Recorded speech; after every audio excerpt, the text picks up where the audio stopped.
Hi all, അസ്സലാമു അലൈക്കും. Welcome back to Silnas kitchen. ഇന്നത്തെ റെസിപ്പി ഭയങ്കര സിമ്പിൾ ആയിട്ടുള്ള എന്നാൽ നല്ല വെറൈറ്റി ആയിട്ടുള്ള ഒരു കിടിലൻ ടേസ്റ്റി ആയിട്ടുള്ള ഒരു അടിപൊളി ഈവനിങ് സ്നാക്സിന്റെ റെസിപ്പിയാണ്. കുട്ടികൾക്കും വലിയവർക്കൊക്കെ നല്ല പോലെ ഇഷ്ടാവും ഈ ഒരു പലഹാരം. അതുകൊണ്ട് തന്നെ ഈ വീഡിയോ സ്കിപ്പ് ചെയ്യാതെ മുഴുവനായിട്ടൊന്ന് കണ്ടു നോക്കണേ.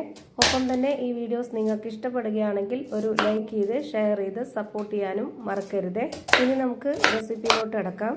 അപ്പോൾ ഇതിനായിട്ട് ആദ്യം തന്നെ ഞാനിവിടെ ഒരു മീഡിയം സൈസിലുള്ള 2 സവോള എടുത്തിട്ടുണ്ട്. ഇനി ഇതെല്ലാം ഒന്ന് കട്ട് ചെയ്തെടുക്കാം. നല്ല ചെറുതായിട്ടല്ല, ഇതുപോലെ കുറച്ച് വലിപ്പത്തിൽ വേണം കട്ട് ചെയ്തെടുക്കാനായിട്ട്. ഈ ഒരു 3 തക്കാളിക്ക് വേണ്ടിയാണ് ഇതുപോലെ 2 സവോള എടുത്തിട്ടുള്ളത്. ആ ഒരു കണക്കനുസരിച്ച് വേണം നമ്മൾ എടുക്കാനായിട്ട്. ഇപ്പം ഞാനിതെല്ലാം കട്ട് ചെയ്തെടുത്തിട്ടുണ്ട്. ഇനി ഇത് തയ്യാറാക്കാനായിട്ട് നോക്കാം. അതിനുവേണ്ടി ഇവിടെ ഒരു പാൻ സ്റ്റൗവിലേക്ക് വെച്ച് ഫ്ലെയിം ഓൺ ആക്കി കൊടുത്തിട്ടുണ്ട്. അതിലേക്ക് കുറച്ച് ഓയിൽ ഒഴിച്ചു കൊടുത്തതിന് ശേഷം നന്നായിട്ട് ചൂടായിട്ട് വരുമ്പോൾ ഈ കട്ട് ചെയ്ത് വെച്ചിട്ടുള്ളതെല്ലാം ഇതിലേക്ക് ഇട്ട് കൊടുക്കാം. ഇനി ഇതിലേക്ക് ഒരു ചെറിയ കഷ്ണം ഇഞ്ചി ഇതുപോലെ 4ആയിട്ട് കട്ട് ചെയ്തിട്ട് ഇട്ട് കൊടുക്കുന്നുണ്ട്. പിന്നെ ഒരു 3 അല്ലി വെളുത്തുള്ളിയും കൂടെ ഇട്ട് കൊടുക്കാം. വലുതായതുകൊണ്ടാണ് 3 എണ്ണം. ചെറിയ വെളുത്തുള്ളി ആണെന്നുണ്ടെങ്കിൽ ഒരു 4-5 എണ്ണം ഒക്കെ എടുക്കാവുന്നതാണ്. ഇനി ഇതുപോലെ ഒരു സ്പൂൺ അളവിൽ 1/2 സ്പൂണോളം പെരിഞ്ജീരകമാണ് ഇട്ട് കൊടുക്കുന്നത്. ഇനി ഇതെല്ലാം കൂടി നന്നായിട്ടൊന്ന് വഴറ്റിയെടുക്കാം. ഞാനിപ്പോൾ പെരിഞ്ജീരകം മുഴുവനെ ആയതുകൊണ്ടാണ് ഇപ്പം തന്നെ ഇതിലേക്ക് ഇട്ട് കൊടുത്തിട്ടുള്ളത്.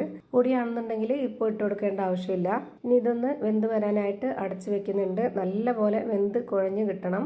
ഒരു 5 മിനിറ്റിന് ശേഷം ഞാനിപ്പോൾ ഇത് തുറന്ന് നോക്കുന്നുണ്ട്. ഇപ്പോൾ ഇതാ നന്നായിട്ട് വെന്ത് കുഴഞ്ഞ് കിട്ടിയിട്ടുണ്ട്. ഈ ഒരു പരുവത്തിലാണ് നമുക്കിത് റെഡിയാക്കി എടുക്കേണ്ടത്. ഇനി നമുക്കിതിൻ്റെ ഫ്ലെയിം ഓഫ് ചെയ്ത് കൊടുക്കാം. ഫ്ലെയിം ഓഫ് ചെയ്ത ശേഷം ഇത് ചൂടാറാനായിട്ട് വെയിറ്റ് ചെയ്യണം. ഇത് നന്നായി ചൂടാറി വന്നതിന് ശേഷം ഒരു മിക്സിയുടെ ജാറിലേക്ക് മുഴുവനായിട്ടും ഇട്ട് കൊടുക്കാം. ഇനി ഇത് നല്ല പോലെ ഒന്ന് അരച്ചെടുക്കാനുള്ളതാണ്. ഇപ്പോൾ ഞാനിതിലേക്ക് വെള്ളം ഒഴിച്ചു കൊടുക്കുന്നില്ല. ഇത് ആദ്യം ഒന്ന് അരച്ചെടുക്കണം.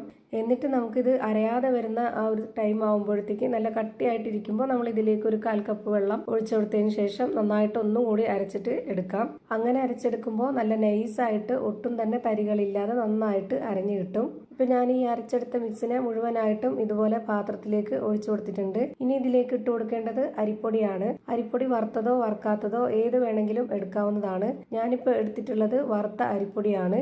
250 ml കപ്പിന്റെ അളവിൽ 1 കപ്പ് നിറയെ എടുത്തിട്ടുണ്ട്. ഇനി ഇതിലേക്ക് ഇതുപോലൊരു സ്പൂണിൽ 1.5 സ്പൂൺ അളവിൽ മുളക് പൊടിയാണ് ഇട്ട് കൊടുക്കുന്നത്. പിന്നെ 1 സ്പൂൺ അളവിൽ കായപ്പൊടിയും ആവശ്യത്തിനുള്ള ഉപ്പും കൂടെ ഇട്ട് കൊടുത്തിട്ട് ഇത് കൈകൊണ്ട് നന്നായിട്ടൊന്ന് മിക്സ് ചെയ്തിട്ടെടുക്കാം. ഇതിലേക്ക് ഇനി വേറെ വെള്ളവും ഒഴിച്ചു കൊടുക്കേണ്ടതില്ല. ഇനി ഇതിലേക്ക് പൊടിയും ഇട്ട് കൊടുക്കരുത്. ഈ ഒരു പരുവമാണ് കറക്റ്റ് ആയിട്ടുള്ളത്. നല്ല ലൂസായിട്ട് വേണം ഈ മാവ് ഇരിക്കാനായിട്ട്. ഒട്ടും തന്നെ കട്ടിയാവാൻ പാടില്ല. ഞാനിപ്പോൾ ഇത് മിക്സ് ചെയ്തെടുത്തിട്ടുള്ള ഈ ഒരു പരുവം കാണുമ്പോൾ നിങ്ങൾക്ക് മനസ്സിലാവുന്നുണ്ടാവും ഇതിന്റെ കറക്റ്റ് ആയിട്ടുള്ള ഒരു പരുവം. ഇനി ഇതിലേക്ക് വീഡിയോയ്ക്ക് ഒരു ഭംഗിക്ക് വേണ്ടിയിട്ട് റെഡ് ഫുഡ് കളർ ചേർത്ത് കൊടുക്കുന്നുണ്ട്. എന്നിട്ട് നന്നായിട്ട് ഒന്നുകൂടി ഈ ഒരു മാവ് മിക്സ് ചെയ്തിട്ടെടുക്കുന്നുണ്ട്.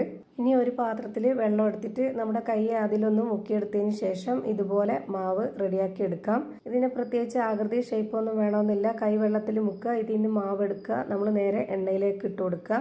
അത്രയും ലൂസായിട്ട് വേണം നമ്മുടെ ഈ മാവ് റെഡിയാക്കി എടുക്കാനായിട്ട്. എന്നാലാണ് നല്ല കറക്റ്റ് പരുവത്തിൽ കിട്ടുള്ളൂ. ഇതൊന്ന് ഫ്രൈ ചെയ്തെടുക്കാനായിട്ട് ഒരു പാൻ സ്റ്റൗവിലേക്ക് വെച്ച് ഫ്ലെയിം ഓൺ ആക്കി കൊടുത്തിട്ടുണ്ട്. അതിലേക്ക് കുറച്ച് ഓയിൽ ഒഴിച്ചു കൊടുക്കാം.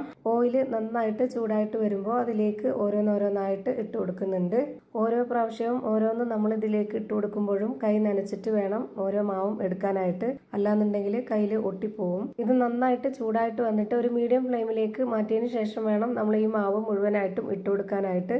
അല്ലാന്നുണ്ടെങ്കിൽ പെട്ടെന്ന് കരിഞ്ഞു പോവും, അകം വെന്ത് കിട്ടില്ല.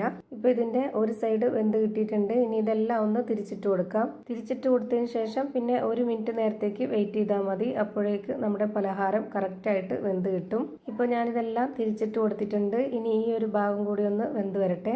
ഇപ്പോൾ ഇതിന്റെ 2 സൈഡും വെന്ത് കിട്ടിയിട്ടുണ്ട്. ഇനി നമുക്കിത് എണ്ണയിൽ നിന്ന് കോരി മാറ്റാം. ഇത്രയേ ഉള്ളൂ. ഭയങ്കര സിമ്പിൾ ആയിട്ടുള്ള ഒരു കിടിലൻ പലഹാരമാണിത്. പുറമെ നല്ല ക്രിസ്പിയും അകം നല്ല സോഫ്റ്റ് ആയിട്ടിരിക്കുന്ന ഒരു അടിപൊളി റെസിപ്പിയാണ്. എത്രത്തോളം ക്രിസ്പി ആണെന്നുള്ളത് ഞാനിപ്പോൾ കാണിച്ചു തരാം. അതുപോലെ ഒരു പ്ലേറ്റിലേക്ക് ഇട്ട് കൊടുക്കുന്നുണ്ട് ഞാനിപ്പോൾ. അപ്പോൾ നമ്മുടെ അടിപൊളി ടേസ്റ്റി ആയിട്ടുള്ള ഒരു കിടിലൻ പലഹാരം റെഡി ആയിട്ടുണ്ട്. നല്ലൊരു വെറൈറ്റി ടേസ്റ്റാണ്. തീർച്ചയായിട്ടും ഒരു തവണയെങ്കിലും എല്ലാവരും ഒന്ന് ട്രൈ ചെയ്ത് നോക്കണം. എല്ലാവർക്കും ഇഷ്ടമാവും. ഇതിൻ്റെ അകം എത്രത്തോളം സോഫ്റ്റ് ആയിട്ടാണ് ഇരിക്കുന്നതെന്ന് അറിയാനായിട്ട് ഞാനിതൊന്ന് പൊട്ടിച്ച് കാണിച്ചു തരാം. അത് കാണുമ്പോൾ നിങ്ങൾക്ക് മനസ്സിലാവും അകം എത്രത്തോളം സോഫ്റ്റ് ആയിട്ടാണ് ഇരിക്കുന്നതെന്നുള്ളത്. ഇത്രയേ ഉള്ളൂ ഇന്നത്തെ എൻ്റെ വീഡിയോ ഇഷ്ടമായാൽ ലൈക്ക് ചെയ്യാനും കമൻറ്റ് ചെയ്യാനും ഷെയർ ചെയ്യാനും മറക്കരുത്. അതുപോലെ തന്നെ ഞാനിടുന്ന പുതിയ വീഡിയോസ് നോട്ടിഫിക്കേഷനായിട്ട് കിട്ടുന്നതിന് വേണ്ടി സബ്സ്ക്രൈബ് ചെയ്ത് ബെല്ലൈക്കൺ അമർത്തി അതിൽ ഓൾ എന്ന ഓപ്ഷൻ എനേബിൾ ചെയ്ത് കൊടുക്കാനും മറക്കരുത്. പുതിയൊരു വീഡിയോയുമായി വീണ്ടും വരും. Thank you for watching.